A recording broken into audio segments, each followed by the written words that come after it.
आजच्या दिवसाची गोड सुरुवात घेऊन आला हा कृष्ण जन्माचा केक. घरी देखील कृष्ण जन्म साजरा केला जातो, त्यामुळे सगळी तयारी जोरदार सुरू होती. सगळीकडे आनंदाचं वातावरण होतं. प्रियांकाने सगळ्यांना वेलकम केलं आणि त्यानंतर 12 वाजता कृष्णाच्या पाळणा हलवण्यात आला. यावेळीचा आनंद हा शब्दात सांगता येणार नाही. प्रत्येकाने आरती करून घेतली. खूप भारी असा हा जन्मोत्सव साजरा झाला. आम्ही देखील पाळणा हलवला आणि मग आम्ही निघालो.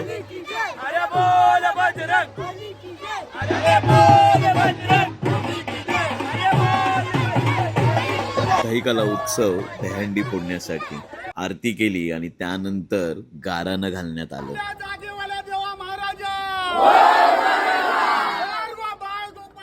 इष्ट देवता, ग्रामदेवता, कुलदेवता सर्वांना स्मरून देवा महाराजा. आई मुक्ताई देवीचा आज या ठिकाणी आपल्या आशीर्वाद गोविंदा पथकाने मागील 15 दिवसापूर्वी याच ठिकाणी श्रीफळ देऊन या ठिकाणी सराव शिबिराचं आयोजन केलं होतं. त्यांनी आपल्याला प्रार्थना केली होती देवा महाराजा की आमचे 7 थर यावर्षी लागू दे आणि त्यासाठी हे सर्व बाळगोपाळ मंडळी सज्ज झालेले आहेत देवा महाराजा. देव महाराज की त्यानंतर सुरू झाला खरा थरार.